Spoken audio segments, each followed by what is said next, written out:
Le Royal Rumble 2008 est peut-être le meilleur de l'histoire de la WWE. Entre son casting 5 étoiles, ses surprises, son arène et les belles affiches qui s'y déroulaient, c'est un show qui est entré dans la légende. C'est un plaisir de vous accueillir sur Johnny Catch pour découvrir ou redécouvrir ensemble cet événement mémorable. Et pour ceux qui se régalent sur la chaîne avec notre grande épopée Inside Catch Attack, vous savez déjà ce que je pense de chaque rivalité et mon niveau de hype pour chaque match.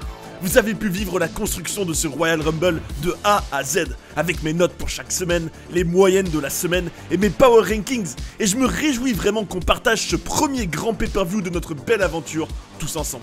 En résumé, ce soir, ça va être dingue, avec bien évidemment le Rumble match qui est toujours imprévisible et où il y avait peut-être plus de suspense que jamais, avec entre autres l'Undertaker, Shawn Michaels, Triple H et Batista en principaux favoris, mais aussi un match génial pour le titre WWE entre le champion Randy Orton et Jeff Hardy, un affrontement très personnel qui promet d'être brutal entre Chris Jericho et JBL, une parenthèse comique qui devrait vous faire rire, et même une confrontation alléchante entre Edge et Rey Mysterio pour le championnat poids lourd. Et comme si ça ne suffisait pas, vous aurez même la légende Ric Flair qui met en jeu sa carrière contre MVP, dans un show vraiment iconique. Vous êtes bien sur Johnny Catch, le Royal Rumble 2008, c'est parti!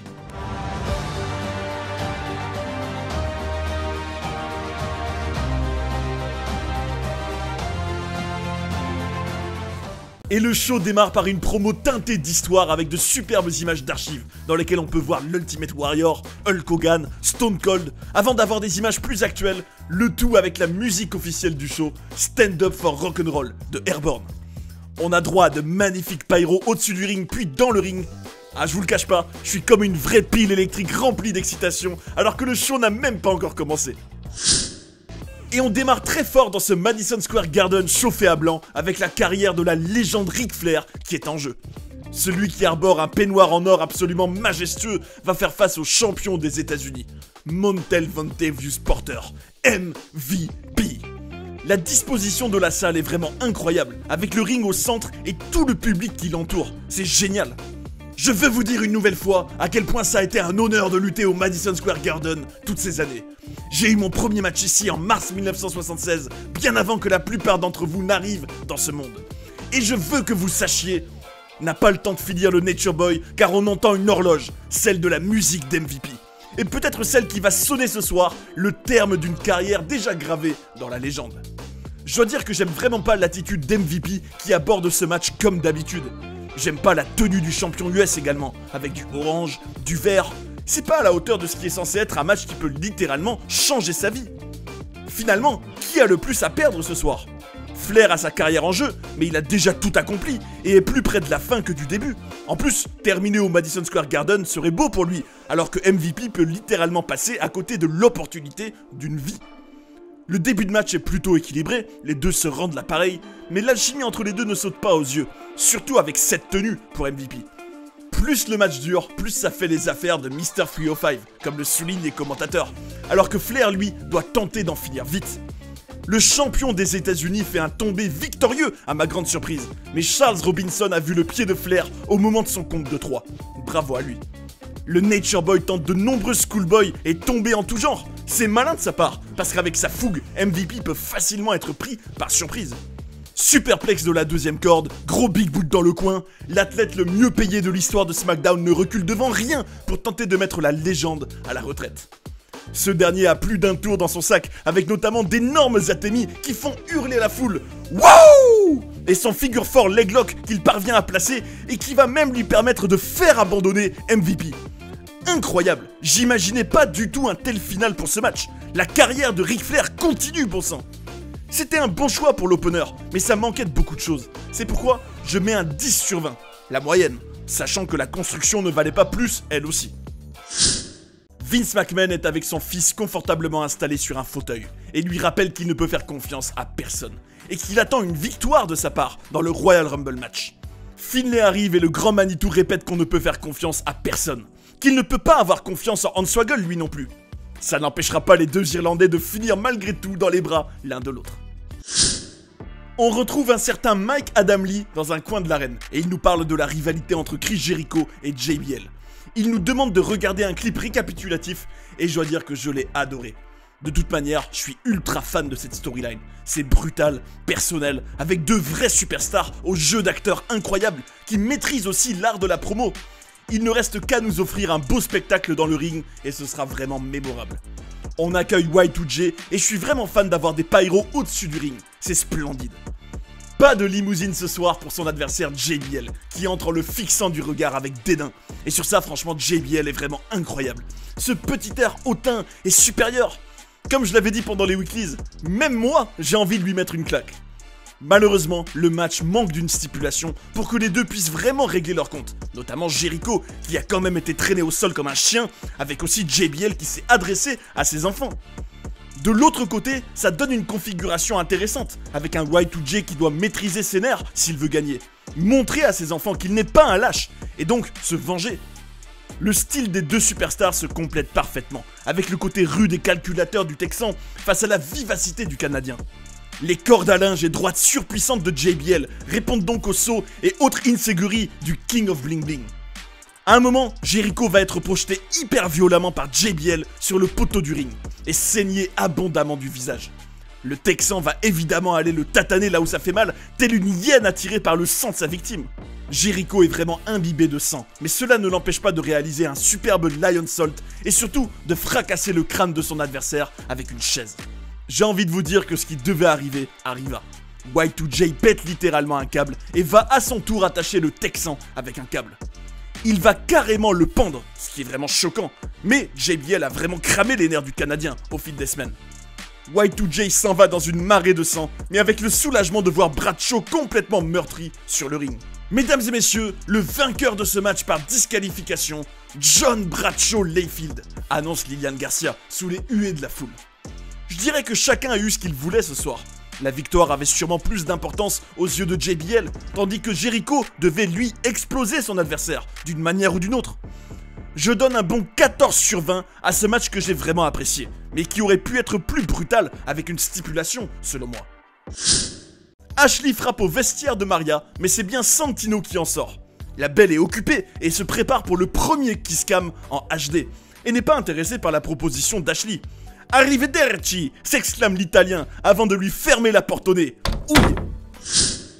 C'est l'heure de notre premier match de championnat de la soirée, et pas des moindres, puisque c'est pour le World Heavyweight Championship. D'un côté, la superstar classée X est celui qui a constitué une véritable armada autour de lui, avec, tenez-vous bien, Kurt Hawkins, Zack Ryder, Vicky Guerrero, et le dernier arrivant dans le clan, Chavo Guerrero. De l'autre, nous avons une personne qui a connu la famille Guerrero de très près, en la personne de Rey Mysterio. La rivalité partait très bien avec une promo de Rey devant Vicky qui évoquait Eddie Guerrero en filigrane, critiquant au passage son union avec Edge. La suite a été plus fade, alors que ça aurait pu continuer à tourner autour du passé et garder cette profondeur. Rey a surtout subi pendant la construction, et j'ai vraiment du mal à l'imaginer gagner ce soir, mais sait-on jamais. Voici venir le champion du monde poids lourd qui fait son entrée avant d'être rejoint par Vicky Guerrero, poussé par Teddy Long, dont le côté stoïque me tue. Les Edgeheads arrivent à leur tour, si bien qu'on dirait un défilé. Mysterio va être dans un vrai bourbier, bon sang. Bouyaka, bouyaka! En parlant du loup, voici le Mexicain avec une tenue argentée que j'adore, magnifique. Étonnamment, le maître du 619 est hué par la foule, mais Edge le sera encore plus. Le début de match est un peu mollasson et on sent un Rey un peu ébranlé par cette foule hostile. Projeté hors du ring par Edge, on voit les acolytes de ce dernier tenter de s'en prendre à lui, mais l'arbitre veille au grain et ils sont renvoyés des abords du ring. Dehors! Le Mexicain enchaîne plusieurs superbes mouvements avec l'agilité qu'on lui connaît et une fluidité qui est toujours hyper agréable à observer. Mais Rey a mal au genou et cela pourrait lui coûter cher. Je dois l'avouer, et ce sera sûrement une opinion impopulaire, mais je suis vraiment pas fan de Vicky. J'aime pas son personnage, mais pas pour les bonnes raisons. Je préférais largement Teddy Long. Elle réagit au match en ringside et jubile de voir Rey souffrir quand c'est le cas. Le maître du 619 lutte pratiquement sur une jambe et Edge va même tenter de lui enlever le mécanisme qu'il a sur le genou pour guérir une probable blessure. Je dois dire que voir la foule huer un type qui propose un catch spectaculaire et qui se bat surtout sur une jambe avec l'âme d'un combattant est vraiment étrange. Ça rend l'immersion un peu complexe, surtout que l'histoire du match est vraiment construite autour de ça.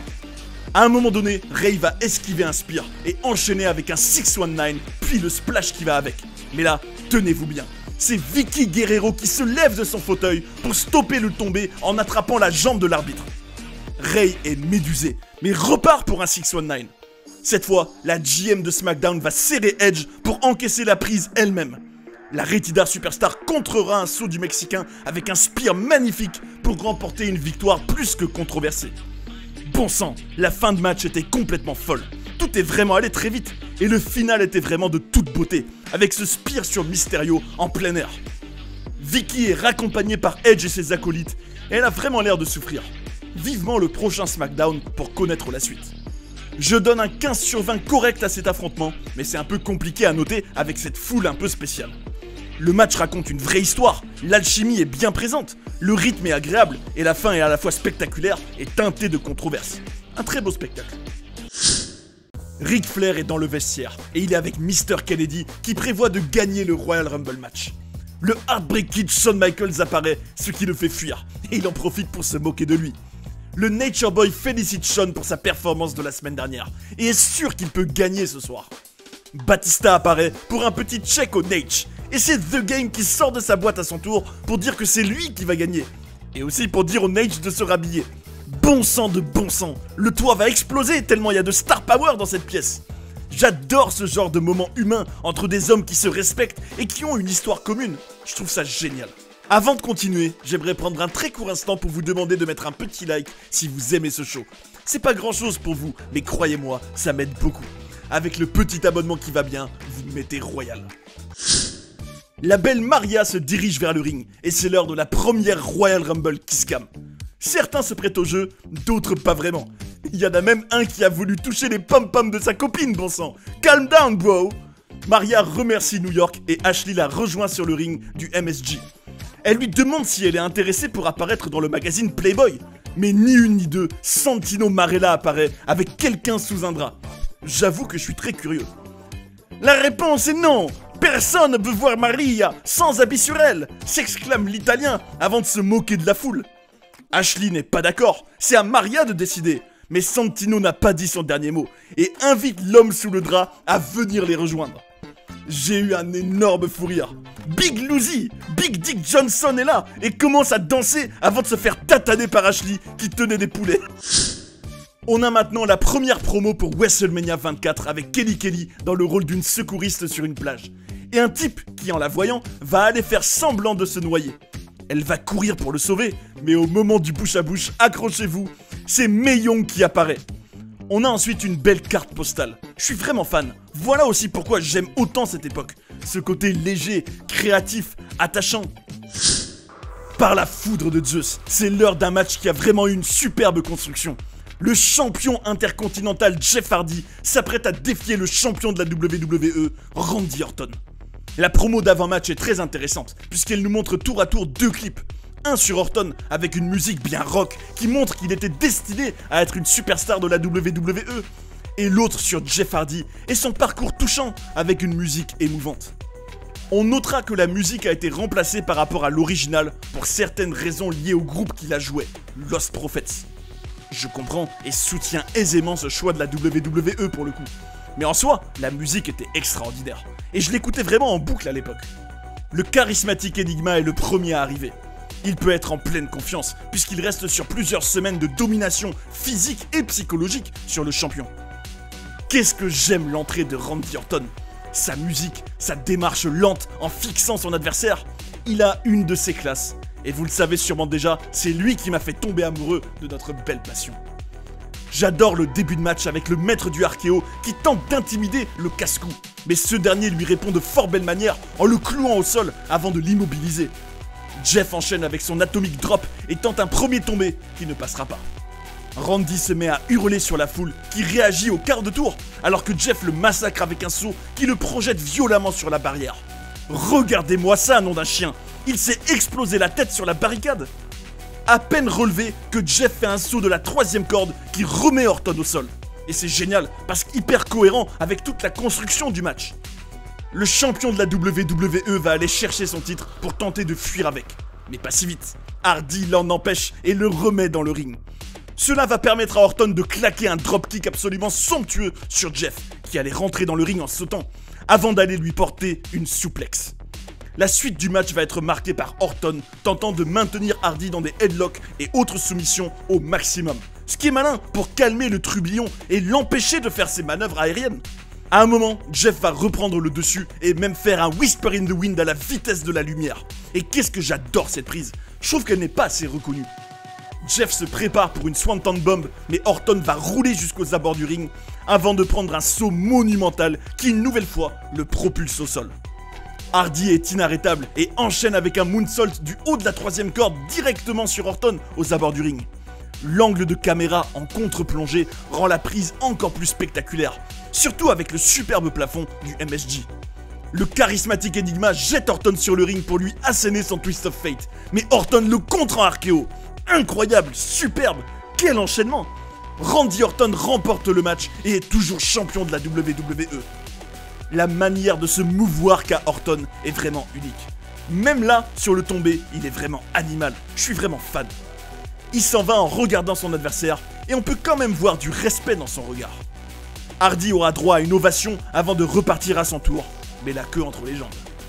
J'ai tout simplement adoré ce match. Tout y était. L'histoire, l'action sur le ring, la cohérence avec la construction, l'alchimie, le final superbe. Voilà pour moi un vrai bon match de catch. Ça raconte quelque chose du début à la fin. Je suis pris émotionnellement par ce que je vois. Je suis ébloui par le charisme des protagonistes. Il y a aussi la production avec des cordes de couleur et un stage magnifique. Et surtout, 2 personnages hauts en couleur. Pour toutes ces raisons, je donne un 18 sur 20 à cet affrontement mémorable. Et j'espère que la rivalité va continuer, car que ce soit la construction ou le match, ça le mérite. Même si on pourrait aussi dire qu'avec un match si bien écrit ce soir, tout a déjà été raconté. À suivre. On a droit à une promo remplie de statistiques. Et c'est génial pour bien faire le point sur les événements marquants du Royal Rumble match. Ça souligne aussi l'importance cruciale de ce match. Et ce soir, je vous l'ai déjà dit dans les weeklies, je mise sur Triple H. Non seulement il a vraiment bataillé comme personne pour obtenir un ticket dans le match, mais en plus, il est vraiment en feu ces derniers temps. Je suis vraiment fan de ce genre de moment où un match qu'on attend depuis des semaines, dont on a vu les qualifications et controverses en tout genre pour y arriver, qui a de la valeur et du prestige, enfin avoir lieu. C'est imminent et je suis aussi heureux qu'excité, tout simplement. Justin Roberts nous présente Michael Buffer, à qui il va laisser la place pour ce soir. Et ça rend ce match encore plus spécial. Il a vraiment une voix et une prestance incroyables. Et nous sort évidemment un Let's get ready to rumble iconique. J'ai les frissons, l'ambiance est juste incroyable dans l'arène. C'est un moment exceptionnel, avec une saveur toute particulière. Et les questions fusent dans ma tête. Qui vont être les 2 premiers? Les 2 derniers? Quel retour? Quelle surprise? Et bon là, la WWE va littéralement m'achever ce soir. Le gong de l'Undertaker retentit, et c'est bien le Deadman qui va ouvrir le bal. Son nom est scandé par le public, et il est impressionnant. Quelle aura, quel charisme. Qui va être le numéro 2 maintenant? Bon ok là, on touche littéralement les étoiles. Le Heartbreak Kid Shawn Michaels arrive, et ce début d'édition prend littéralement le relais du final de l'année dernière, qui se jouait entre les 2 légendes. Que demander de plus? Vous avez une arène magnifique, une ambiance incroyable et 2 des plus grandes légendes de l'histoire du catch qui démarrent un Royal Rumble match peut-être plus imprévisible que jamais. L'Italien Santino Marella fait son entrée et il me tue de rire en faisant mine de faire une pause montrant sa force. Quel personnage ce type! Michaels va le faire passer par-dessus la 3e corde et on poursuit ce duel légendaire. Je dois dire que j'adore le système avec 2 portes qui s'ouvrent chaque fois qu'un participant arrive. Et juste pour le prochain arrivant, c'est trop petit. Vous l'aurez compris, c'est le Great Khali qui s'en vient, sous les You Can't Wrestle du public new-yorkais. Les fans de catch sont vraiment durs avec Khali, je trouve. Personnellement, je l'adore. Il a un catch efficace, et surtout, rien que sa présence sert à raconter une histoire. Il connaîtra cependant le même sort que Santino, en étant éliminé par le Taker cette fois. Hardcore Holly est le numéro 5. Et franchement, ce type me laisse complètement de marbre. Sa musique me tape sur le système, je l'aime pas, et il a du mal à trouver sa place je trouve. John Morrison débarque à son tour avec un superbe pantalon en or, et je me réjouis de le voir sur le ring avec Michaels. Quelle alchimie! La légende de l'ECW Tommy Dreamer est le numéro 7, Et je me rends compte en le voyant que j'ai davantage accroché à lui dans SmackDown vs Raw que dans la vraie vie. Oh bon sang, le vainqueur du Rumble 2005 arrive comme une pile électrique, Big Dave Batista. Spinebuster par-ci, surpassement par-là, jusqu'à se retrouver face à son dernier adversaire à WrestleMania, l'Undertaker. Quelle alchimie là aussi entre les deux, quelle virilité et quelle classe. À un moment, il envoie un spear monumental à Morrison et j'ai eu mal pour lui. L'animal est chaud comme la braise ce soir. Pour le numéro 9, pas de problème pour franchir les portes, puisqu'il s'agit de Hornswoggle. Ce dernier, en voyant les superstars présentes sur le ring, décide de se faufiler sous celui-ci, alors que Batista claque un spear au Deadman. Tiens, je me demandais pendant les weeklies ce que ça donnerait d'avoir l'Undertaker et Chuck Palumbo ensemble sur un ring. Je vais avoir ma réponse. Ceux qui se régalent en suivant Inside Catch Attack savent que je vois en lui un fort potentiel. Et j'ai hâte de le voir affronter quelqu'un d'autre que Jamie Noble. Quand on parle du loup, l'affreux Noble arrive en numéro 11. Et on a déjà dépassé le tiers du match. Ça passe à une vitesse incroyable. Palumbo envoie un coup de pied monstrueux pour éliminer Noble. Et on lui enverra même un médecin. Le Kid de Chicago, CM Punk, fait une entrée fracassante avec plusieurs coups de genoux dans les cordes. Mais l'Undertaker le calme aussitôt. L'ancien champion de l'ECW va éliminer Palumbo avec un coup de genou, alors que Batista avait d'ailleurs éliminé Dreamer quelques instants auparavant. Cody Rhodes et son slip bleu arrivent directement en numéro 13. Celui que j'appelais à l'époque le Cristiano Ronaldo du catch parvient à mettre à mal le Deadman et fait une entrée plutôt remarquée dans ce match. Le numéro 14, tristement célèbre dans les Royal Rumble match, n'est nul autre que notre Samoan bulldozer adoré, Umaga. Et ce dernier va directement éliminer Hardcore Holly. Allez oust! Pour moi, il est resté bien trop longtemps dans ce match. Ce que j'adore avec le Rumble, c'est que ça permet de voir les niveaux d'alchimie entre les superstars. Et pour Umaga, ça passe royal, que ce soit avec Batista, l'Undertaker et même Michaels. On arrive à la moitié de ce match, et c'est le fracassé Snitsky qui pénètre dans le ring. Petit temps faible dans le match, et ce serait bien qu'un colosse vienne un peu faire le ménage là. La moitié des champions par équipe The Miz arrive à son tour, alors que l'Undertaker tente d'éliminer Umaga, ce qui me fait hurler, puisque je veux que le Samoan reste un maximum de temps. Shelton Benjamin fait une entrée plus que marquante, à la fois en allant sauter sur la troisième corde pour détruire Miz et Morrison dans les coins, mais aussi en se faisant éliminer directement derrière par un Sweet Chin Music d'anthologie. Petit clin d'œil au passé. À ce moment-là, je me dis, tout ce ramdam avec Shelton à l'ECW chaque semaine, pour ça? Ouais, bon. Quelle ovation pour le numéro 18 qui est nul autre que Jimmy Superfly Snuka. Tout peut arriver à la WWE, se réjouit Jerry Lawler. Et le King ne croit pas si bien dire, puisque Roddy Piper fait son apparition et les commentateurs sont vraiment dans tous leurs états, notamment Jim Ross. J'adore ce genre de moment où JR est tout déchaîné. On arrive au deuxième tiers, et pour fêter ça, faisons exploser le haut du stage pour accueillir le Big Red Monster, Kane. Snuka et Piper sont éliminés en même temps par le monstre, et je trouve ça super d'avoir Kane et le Taker dans le ring. Vous aimez les pommes? Ça tombe bien, Carlito est là, et j'avoue que le ring est vraiment bien rempli là. Punk fait le show, mais est calmé par un backstabber du Puertoricain, à son tour tatané par Rhodes. Bang bang, voici la légende Mick Foley en numéro 22. Et la foule scande son nom pendant que l'Undertaker envoie Batista au sol avec un last ride, avant d'encaisser lui-même un Samoan drop d'Umaga. Quel pop de la foule pour Mr. Kennedy, qui est l'entron numéro 23. Il enchaîne les finishers et s'en prend à l'Undertaker en lui hurlant dessus. Grosse erreur, puisque le Deadman lui assène un chokeslam avant d'avoir un moment de domination où il ira tataner chaque superstar une par une. Allô? Oui, bonsoir, j'ai besoin d'un mastodonte pour faire le ménage dans le Royal Rumble. Pas de problème, on envoie Big Daddy V. Et là, bon sang, le colosse n'est même pas arrivé sur le ring que Snitsky est éliminé par le Phenom avant d'être éliminé par un Sweet Chin Music de Michaels, lui-même éliminé par Kennedy, qui frappe un très grand coup ce soir. Taker va tataner Snitsky en dehors du ring, alors que HBK va s'enfuir en courant pendant que le Deadman fait un leg drop sur la table des commentateurs, excédé par son élimination. Et ça, j'adore. Je trouve quand même étrange de proposer un tel enchaînement alors que l'attention était focalisée sur le mastodonte qu'on n'a même pas vu arriver sur le ring. Un autre buff vient rejoindre le match en la personne de Mark Henry. Et il y a quand même deux beaux bébés là sur le ring. Hornswoggle sort de sa cachette pour attraper Le Miz qui vacillait sur la 3ème corde et l'éliminer avant de retourner sous le ring. Le nouveau champion de l'ECW, Chavito Guerrero, entre en numéro 26 et va naturellement prendre à partie CM Punk, alors que Kane élimine John Morrison. Un moment qui m'a tué, c'est quand Batista attaquait Big Daddy V dans un coin et que ce dernier avait littéralement son imposant fessier posé sur la tête de Mick Foley pendant 10 secondes. Imaginez seulement être à la place du pauvre Mick pendant tout ce temps. Hornswoggle retente sa stratégie de tout à l'heure, cette fois avec Mark Henry, mais ce dernier le fait monter sur le ring et il se retrouve entre Big Daddy V et le World's Strongest Man. Heureusement pour lui, Finlay débarque à toute vitesse et sauve son compatriote avant de s'en aller avec lui. Apparemment, le bagarreur est disqualifié pour avoir utilisé son Shillelagh. Et on notera que si Hornswoggle ne revient pas d'ici la fin du match, il n'aura jamais été officiellement éliminé. Pendant ce temps, Elijah Burke en a profité pour rentrer, sous l'indifférence du public.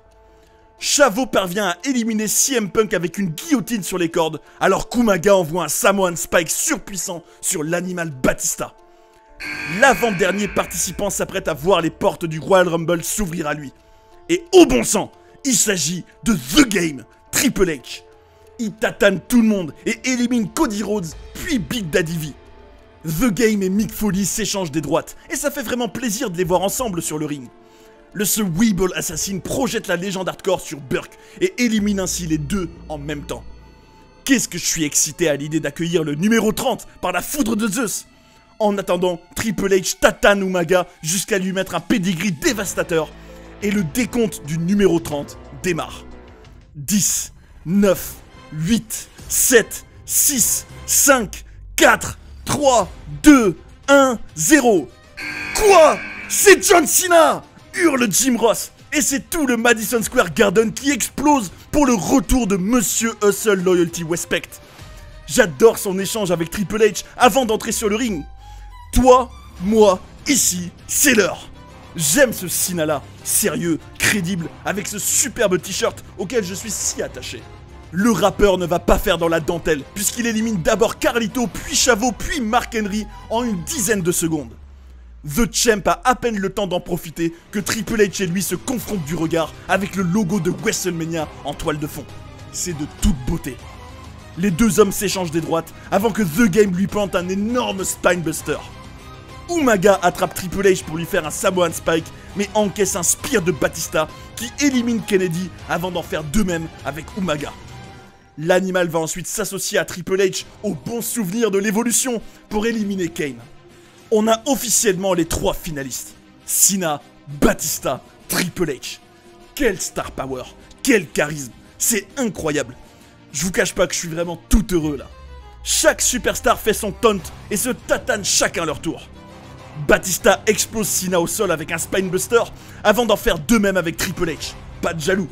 L'animal part ensuite pour sa Batista bombe, mais Cena la contre en poussant l'animal sur les cordes.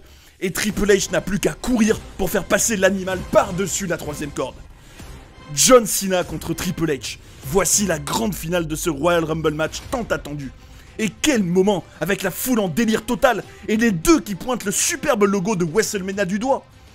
Les deux s'envoient des droites et c'est clair et net. The Game est acclamé alors que Cena est copieusement hué. Cela n'empêchera pas le rappeur de faire son You Can See Me enchaîné avec son 5 Knuckle Shuffle. Et alors qu'il va pour faire son FU, il est contré par le Weeble Assassin. Ils y mettent tout leur cœur, leurs âmes, s'exclame Jim Ross, alors que The Game prend l'avantage avec un DDT. La tension est vraiment maximale, et à tout moment, on sent que tout peut basculer. Les deux seraient des vainqueurs extrêmement crédibles, mais c'est bien John Cena qui projette Triple H par-dessus la 3ème corde et exulte de joie avant d'aller pointer le logo de WrestleMania. Cette fois, c'est officiel. Le maître du FU fait un retour gagnant et peut célébrer sa future participation à l'un des matchs principaux de WrestleMania avec de superbes pyros qui entourent le ring. J'adore. Que d'émotion ce match. Quelle épopée. Je suis épuisé mais heureux. Heureux d'avoir vécu ce moment et de le partager parce que c'est ça le catch. Le catch, c'est des émotions, du partage, de la passion. Et ce soir, on en a eu le meilleur exemple. Le show se termine avec un Cena qui a le sourire jusqu'aux oreilles. Et déjà que je trouvais Raw ultra consistant en termes de star power, Là, ça va vraiment être incroyable. Vous allez voir que ma note est sans appel pour ce Royal Rumble légendaire, qui a démarré et s'est terminé avec 2 légendes dans le ring. Il a eu ses retours mémorables, ses moments absurdes, son lot d'enchaînements marquants, la mise en avant de superstars comme Cody Rhodes ou encore Umaga qui font de belles prestations. Même si je regrette un temps faible et aussi le manque de vrais moments drôles, à part Santino au début. On peut aussi être légitimement dubitatif concernant Hornswoggle qui accepte de s'en aller alors qu'il n'a même pas été éliminé, et la WWE qui accepte ça dans un flou total. Concernant le vainqueur, je suis jamais un grand fan quand quelqu'un revient et gagne le match. Mais d'un autre côté, Cena n'a jamais gagné le Rumble match jusqu'à aujourd'hui, et on sent que c'est son moment. Revenons-en à ma note, et vu la structure de ce show particulier, il est normal d'y mettre un coefficient 2, ce qui sera le cas pour tous les futurs Royal Rumble matchs. C'est donc un bon gros 18 que j'attribue à ce match, qui entre pour moi dans l'histoire. Pour ceux qui suivent notre épopée sur la chaîne, vous avez l'habitude, et je dois avouer que ce soir, ça va être extrêmement difficile de faire des choix. En numéro 3, je mets Randy Orton, que j'ai trouvé excellent dans son match contre Jeff Hardy. Il était juste parfait et a vraiment fait le boulot à tous les niveaux. C'est l'Undertaker qui est sur la 2e marche du podium, car pour moi, il a fait un énorme Rumble match. Entré en première position, il a su tenir un long moment, mais a surtout eu beaucoup de moments de domination. Et j'ai adoré sa crise de nerfs après son élimination. Qui sera donc mon numéro 1 pour ce pay-per-view légendaire? John Cena. Et oui, même s'il est entré en numéro 30, on a quand même pu le voir un bon moment, et il a été au top je trouve. Ses enchaînements, son énergie, sa victoire en fanfare qui mine de rien marque l'histoire, mais aussi son entrée à la fois sur le stage qui a vraiment été explosive, mais aussi dans le ring avec des éliminations ultra rapides. On notera que la moyenne des weeklies de la période est d'un peu plus de 12 sur 20, alors que ce soir, la moyenne du show est de 15,5 sur 20, ce qui est vraiment très bon. Et c'est ainsi que se termine cette immersion dans le Royal Rumble 2008. Et pouvez-vous seulement imaginer à quel point les prochains weeklies qu'on va vivre ensemble vont être excitants? Quel champion John Cena va-t-il défier? Quelles affiches vont se mettre en place dans cette route vers WrestleMania 24 qui démarre officiellement? Est-ce que l'excellente rivalité entre Randy Orton et Jeff Hardy va continuer? Sans oublier le prochain pay-per-view No Way Out qui arrive assez rapidement avec ses Elimination Chamber pour lesquels les superstars vont devoir batailler pour se qualifier et qui promet d'être sensationnel lui aussi. On a vraiment une période exceptionnelle qui s'en vient. Alors je vous donne rendez-vous pour les prochains numéros d'Inside Catch Attack qui s'annoncent passionnants. En tout cas, dans ce Royal Rumble 2008 qui avait par ailleurs réalisé 575 000 achats de pay-per-view dans le monde à l'époque, on a pu se régaler avec un Jeff Hardy contre Randy Orton d'anthologie, un bon Edge contre Rey Mysterio, malgré une ambiance particulière, et bien sûr le Rumble match qui était magique avec du star power à gogo et une structure qui le rendait quasiment tout le temps passionnant à suivre. On regrettera juste que le Chris Jericho contre JBL n'ait pas été encore plus loin dans la brutalité, comme le build-up le laissait imaginer, et qu'il n'y ait pas eu davantage d'alchimie entre Ric Flair et MVP. Mais bon, ça n'empêche pas ce show d'avoir été génial. Et vous, qu'est-ce que vous en avez pensé? Est-ce que vous aussi, vous l'avez adoré? Venez donner votre avis dans les commentaires. Ce sera super de partager nos ressentis, parce que c'est le catch comme on l'aime. Si vous avez passé un bon moment, merci de mettre un bon gros pouce bleu. Et on se dit à très vite pour les prochaines vidéos. N'oubliez jamais qu'on est ensemble. Prenez soin des vôtres et à bientôt sur Jody Catch.